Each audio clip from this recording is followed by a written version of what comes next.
Welcome to the Coder Kids Podcast, episode number 31. Got Jeff Ward to my west, and Hello. I am James Thornock. Today on the podcast, we were privileged to have Amjad Masad on, who is the founder and CEO of Repl.it.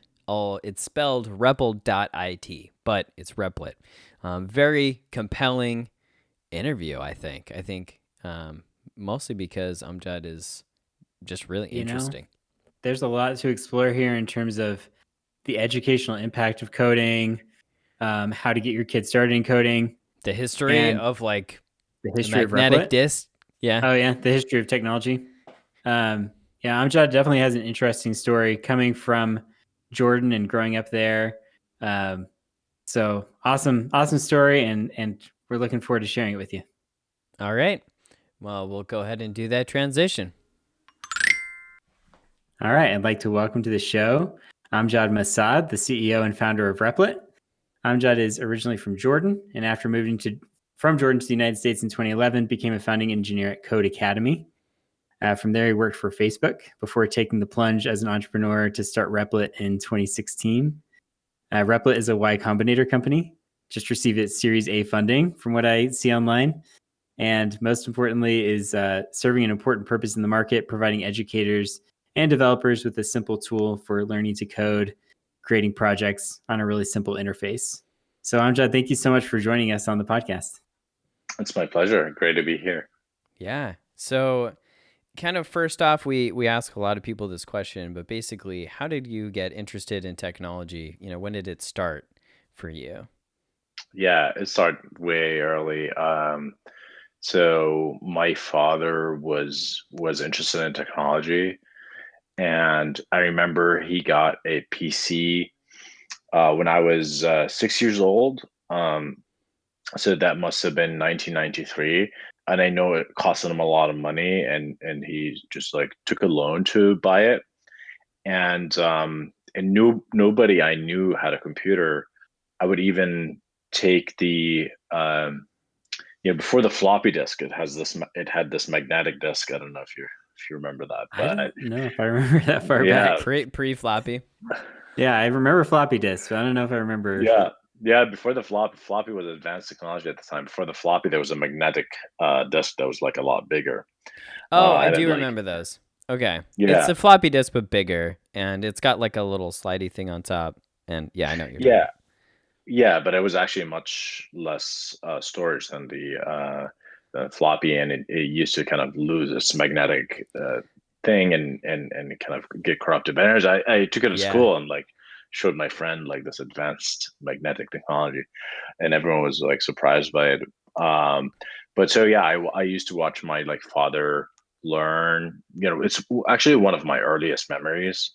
Interestingly enough, is to watch him learn like type simple things on DOS, like CD, mkdir, things like that, and I kind of picked these up really quickly and started like messing with the computer, launching apps, launching games, writing like small kind of like DOS like batch programs and things like that. And legend has it, as my father says, that I also figured out how to take the computer apart and put it back together. I don't remember that, but they say that.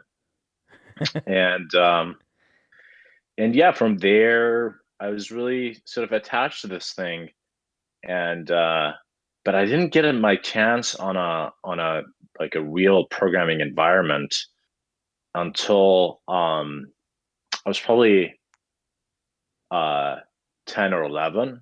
And we went to this like computer show they used to do back in Jordan. And it's like, they'll take a big warehouse or something like that, and like a bunch of computer vendors come out. And by then, like people started buying computers. It was like the mid '90s, like Windows 95 had come out, um, and so I remember seeing just like a collection of.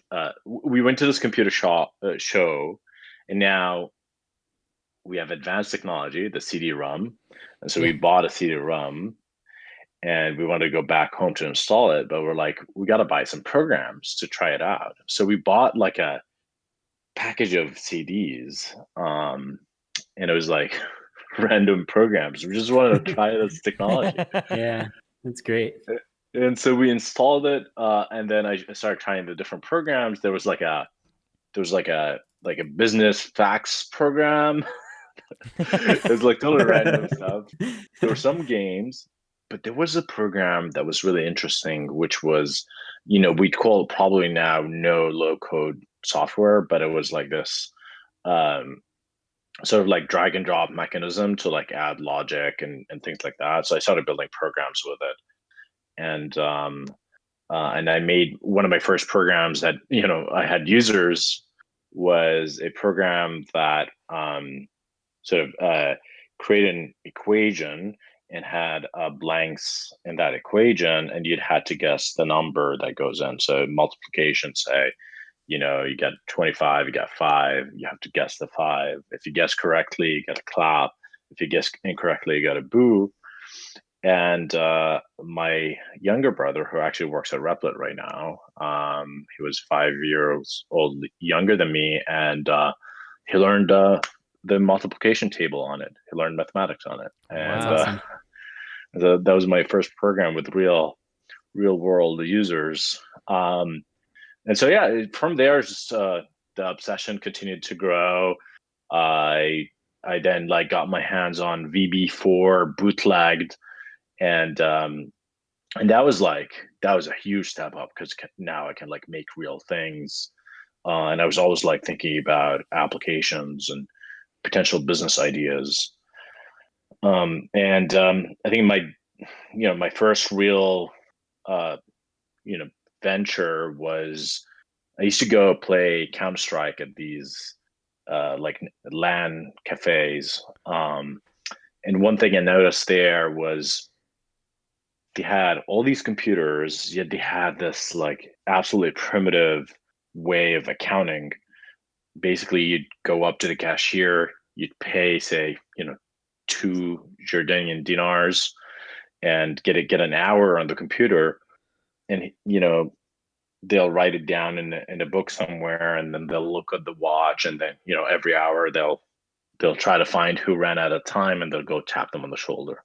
I was like, that's absolutely dumb. Like, you have all these computers, like just write a program to do that. So it took me 2 years because I was learning from scratch. I didn't know what a database was. I didn't know anything, and so it took me 2 years to build that.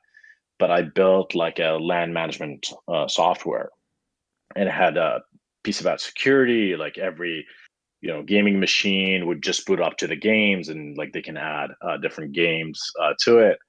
And the server machine had some accounting software on it, just to know like how much money you made today, and just like see who's online, who's offline, things like that. And I sold that to multiple places, and I remember selling it for anywhere between 500 to $1,000, and that was a lot of money for me. But I sold it as well with the with maintenance, and that was kind of a mistake in a way because I was 15 years old at the time. So I started programming it when I was 12, 13, got it to market when I was 15.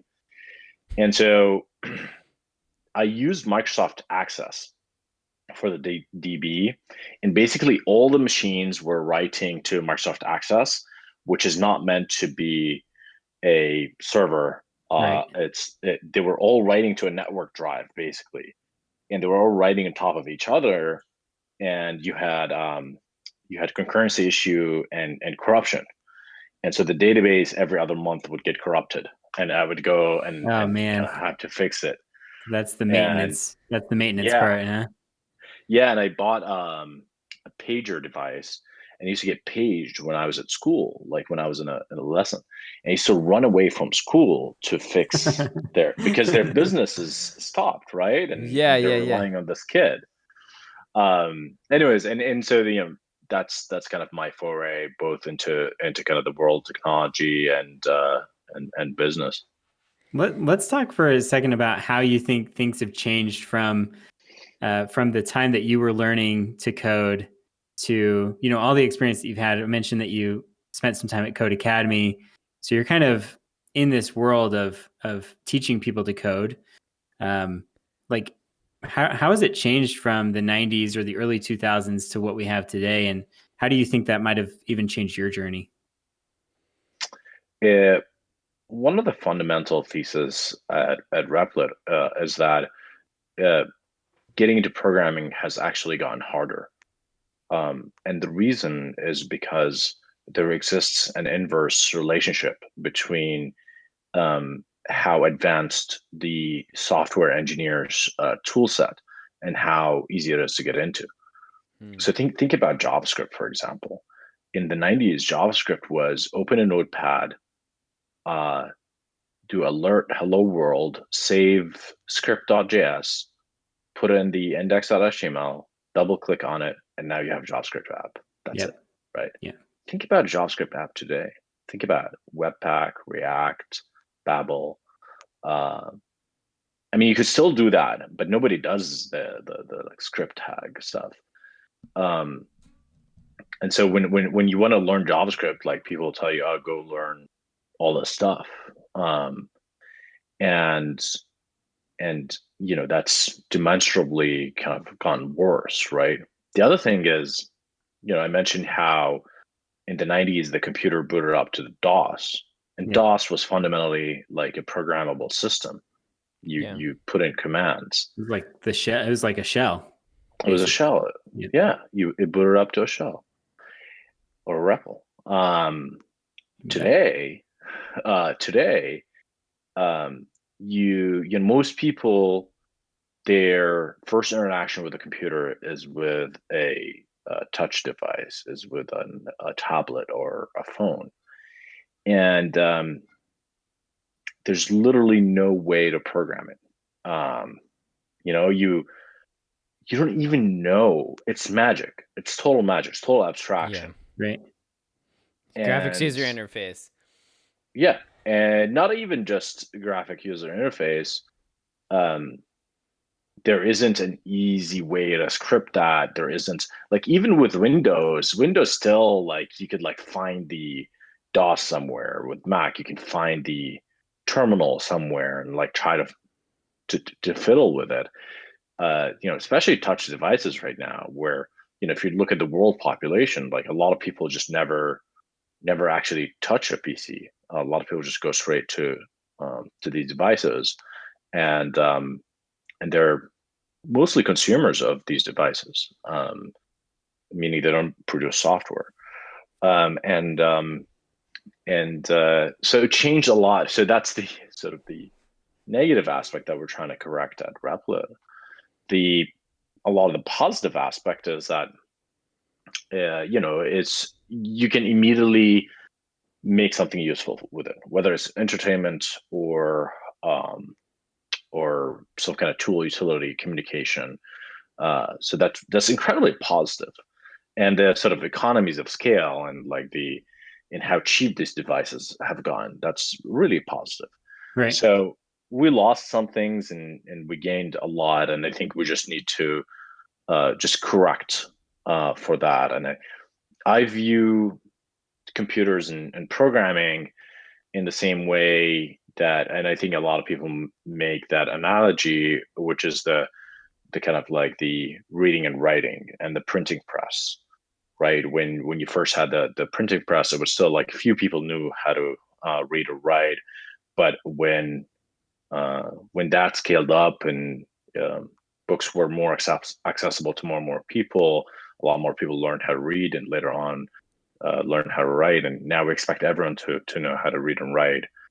I'm not saying that everyone needs to kind of learn JavaScript, but I think everyone needs to learn how to compute more broadly, meaning understand how the computer work, and if they want to program it, whether it's with actual code or with no code tools or whatever, I think people should be able to do that. And I think it should be taught in every school, because the software runs the world, and it's important for society for people to understand how these things work, as opposed to having like some kind of priesthood that is like the programmers that only understand how this stuff works, and we know all the perverse effects that it has right now, especially with how social media influences our lives, and a lot of that is ignorance in how these programs and devices and software actually is psychologically programming us, and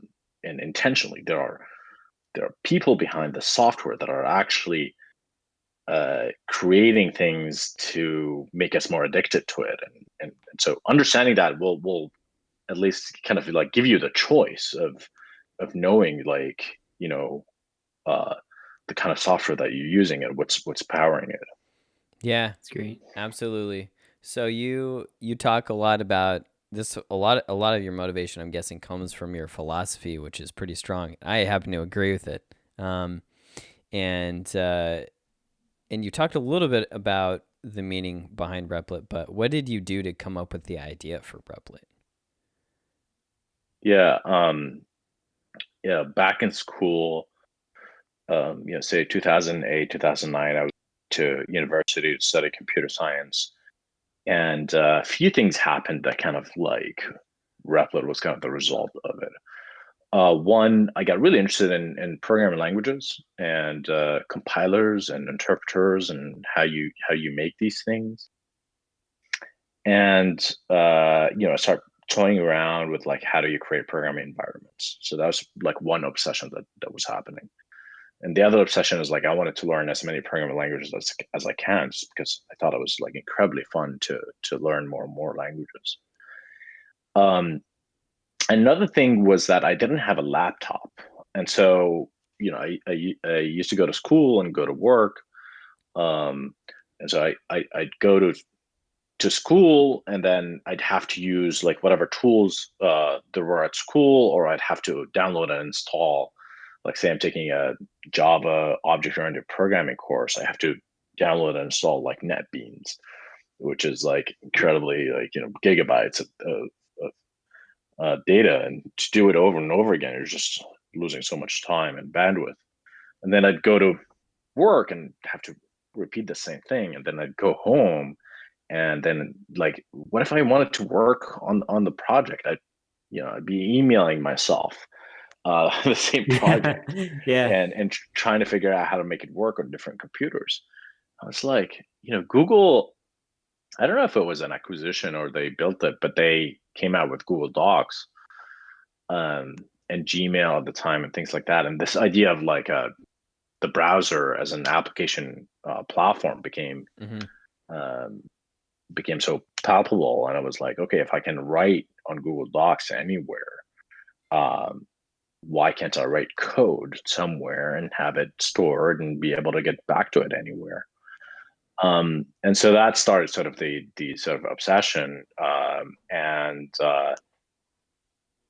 I got an MVP pretty quickly. So the MVP was a text area, I would say a prototype, text area, a button that says eval. Text area, you write some JavaScript, you click the button, it evaluates the code, and it shows in a kind of alert in a box the result. And now you have like a read eval print loop, which is my shirt. Yeah.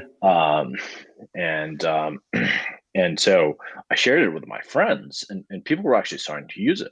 This very simple web page that took me like a few lines of code. And I was like, okay, there's something there. And then I added a way to save it. I was also using it on my phone. I had this like Symbian phone. I was like, wow, this is crazy. Like, I can now code from anywhere. But it was limited to one language, which is JavaScript, which what the browser runs, and that's the only language the browser supports. And I started thinking about, okay, how can we add more languages? And that's like hit a big wall there. Like, how do you add more languages to the browser? And You figured like, it out though, didn't you? Yeah, eventually. Spoiler. Spoiler for everyone. He figured it out.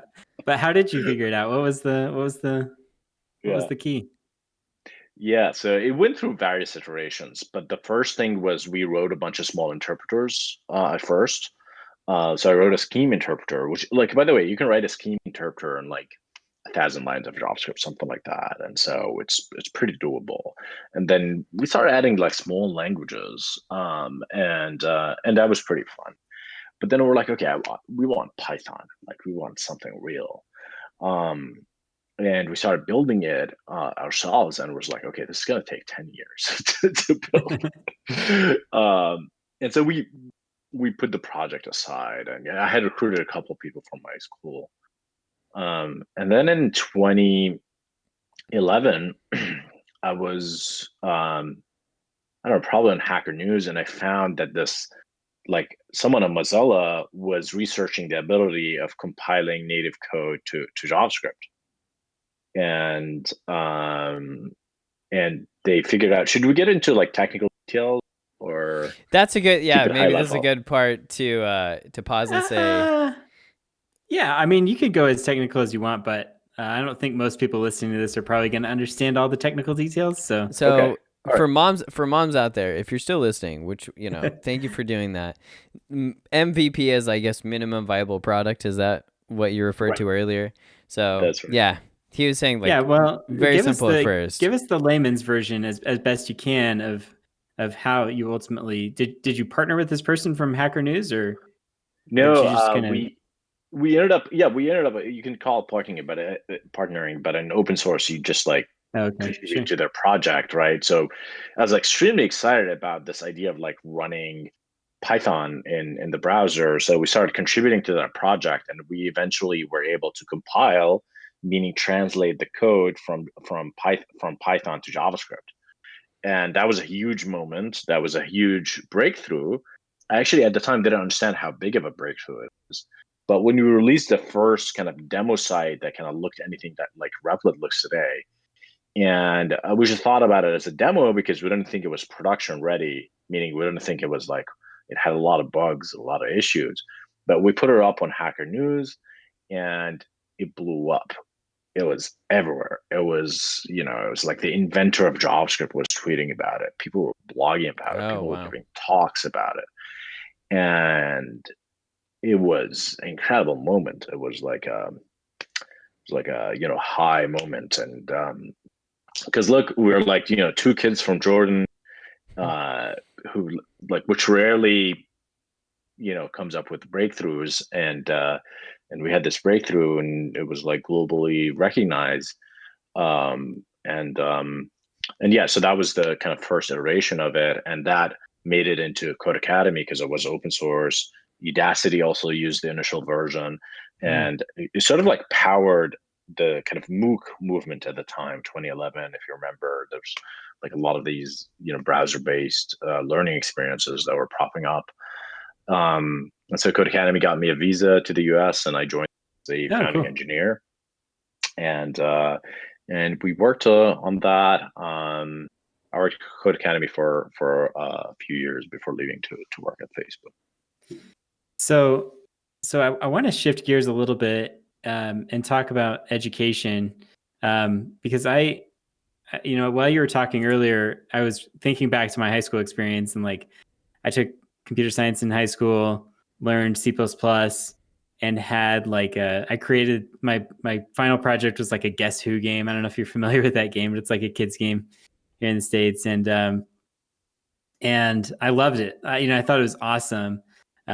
Decided ultimately to not pursue computer science in college, and then when it kind of came back around, like after college, maybe like 2010, to your point, I started looking at computer science at different things and just felt overwhelmed with like how challenging it would be to dive in and try to learn something, try to learn one of these things. So, I'll take a class on Code Academy, or, taking classes on Khan Academy or different places, but ultimately like fall short of like feeling capable of creating a project.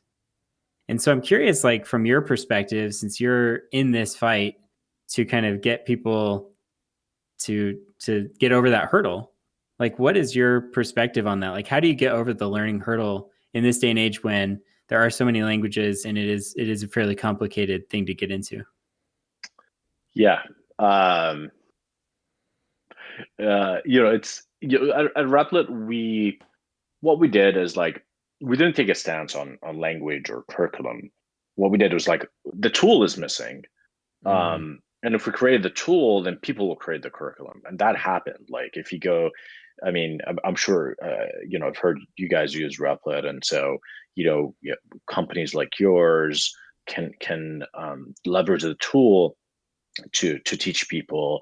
You go on Udemy, like half the courses use Replit. You go on YouTube, tons of Replit content, and so we haven't taken a stance on like what's the best language, what's the best approach, our philosophy has been like let's just make everything accessible, which is kind of overwhelming, but It's a we've lot of languages.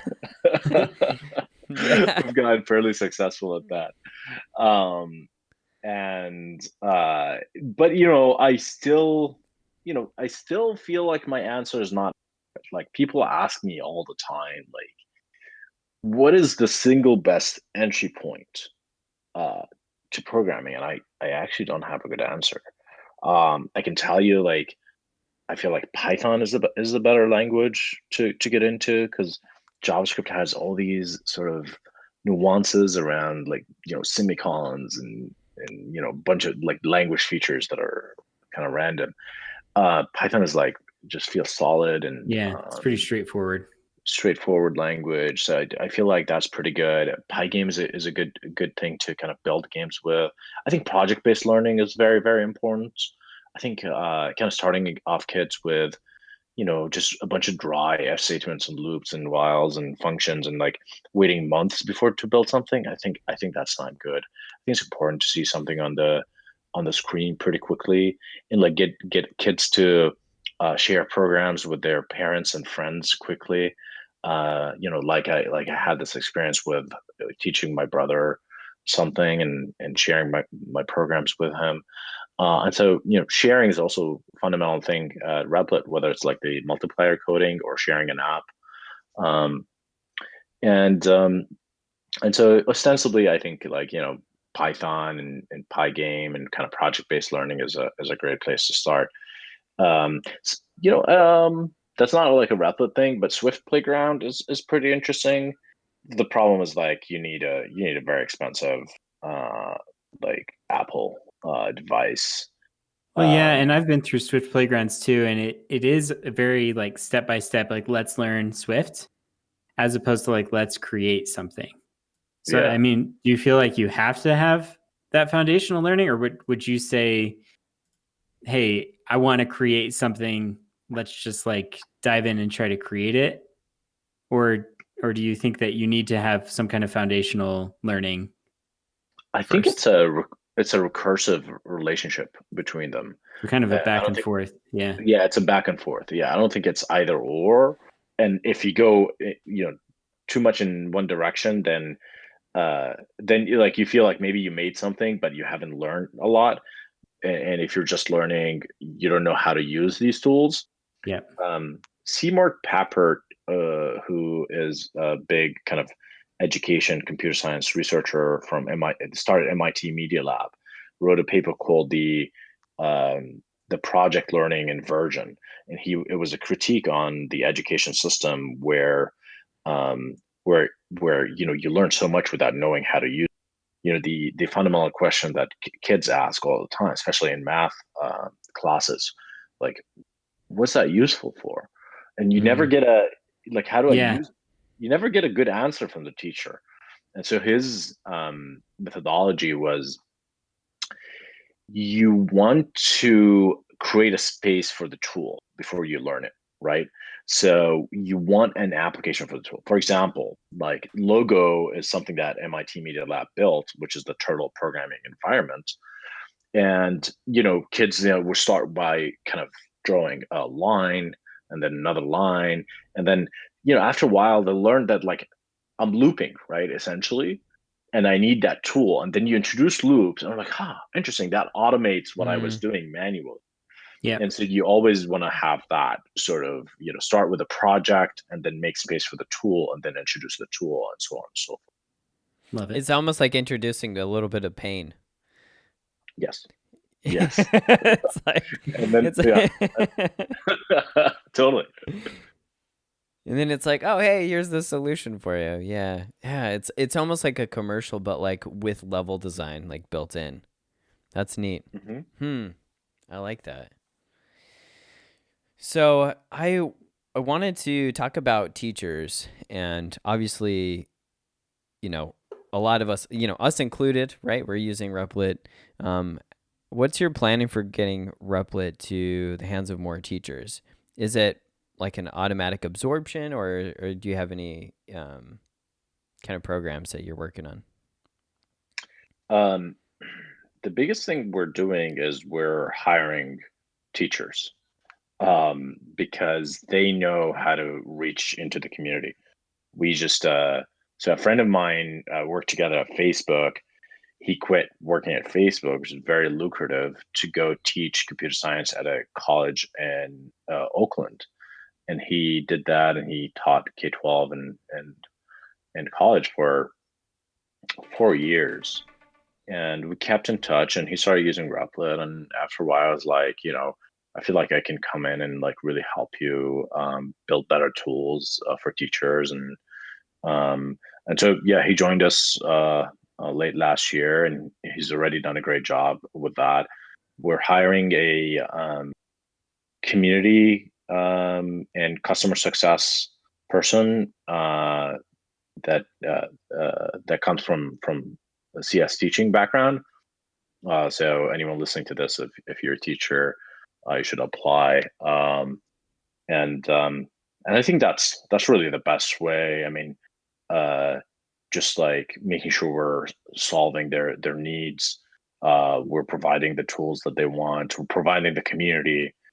We have a bunch of curriculum now on our docs page. So docs.replit has a bunch of curriculum for teachers as well, contributed by other teachers. I think curriculum sharing is going to be a big part of that. For sure. Yeah, and just supporting more kind of modalities, more languages, more environments will sort of widen the net to allow us to support more teachers. Yeah, it seems like there's a lot of room too for. I guess I'm just thinking about it from an AP computer science perspective in high school. It might be interesting. It seems like because each question in the AP test is kind of its own separate program, it seems like there might be a space there to like jump in and provide kind of like a test prep for AP testing Hmm. through Repl.it as well. It's kind of an interesting thing Yeah, that that's came to mind. interesting. Yeah. I want to jump to a question that I had. I was looking at your Twitter feed and I saw that you once commented that your biggest competition is Minecraft and Roblox.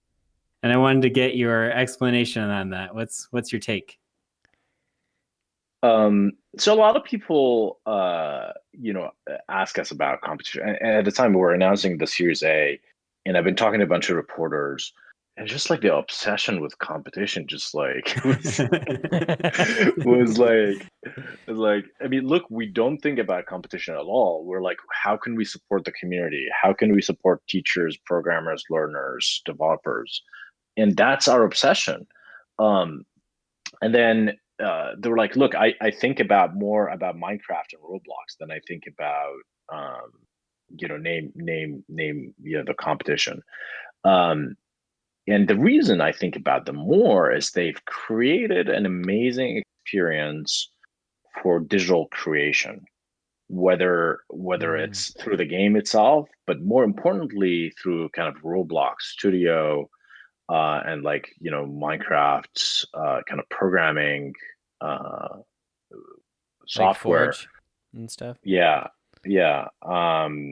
They they're doing a lot to get kids interested in programming, and I'd like Repl to be that as well. I'd like a Repl to get more people interested in programming, um, and so that's one side of it, is that I feel like in some cases they might be doing a better job creating that feedback loop if I made something and other people are using it, right? And I'd like us to get better at that.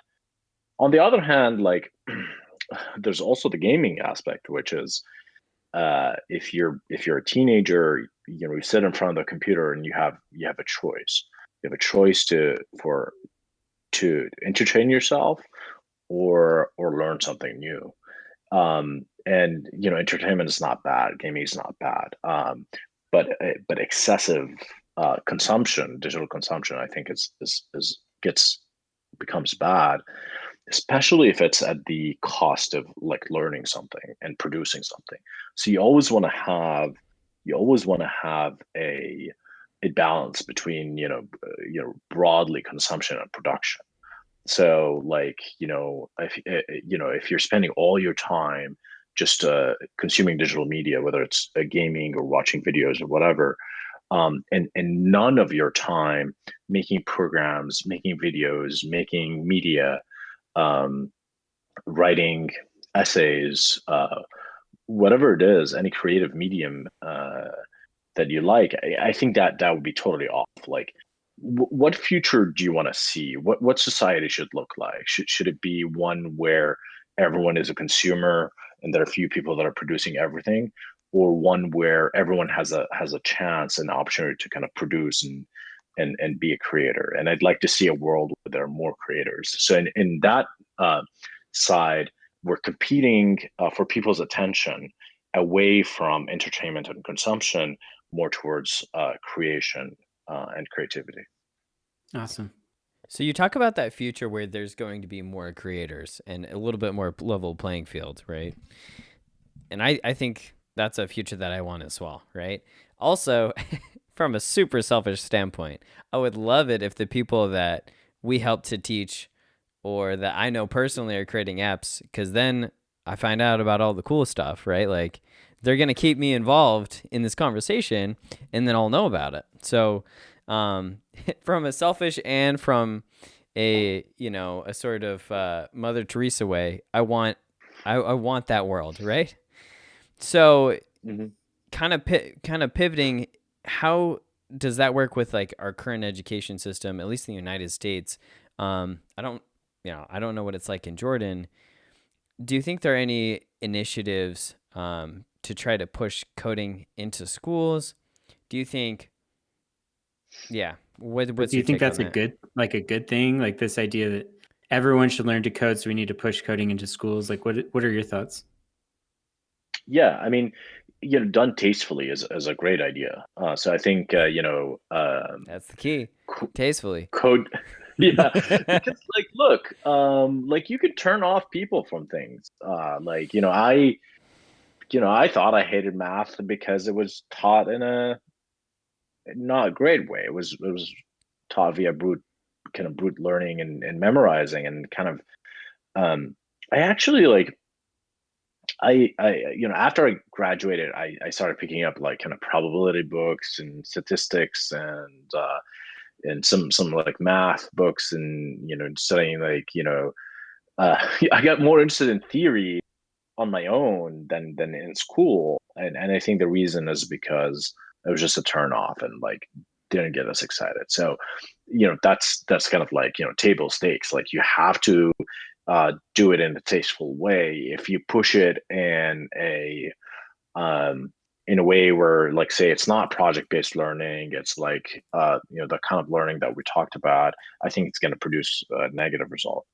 Um, but provided we do it in a good way, I think yes, it needs to be everywhere.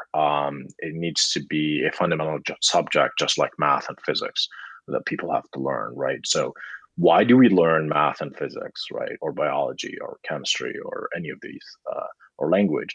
It's because our world is built on that, right?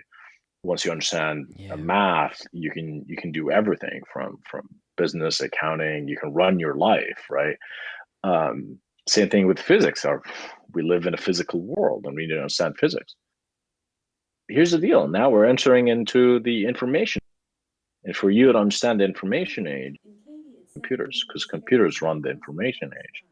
And so it becomes imperative for people to have that model world, because again, if you don't have it, you're going to be a little bit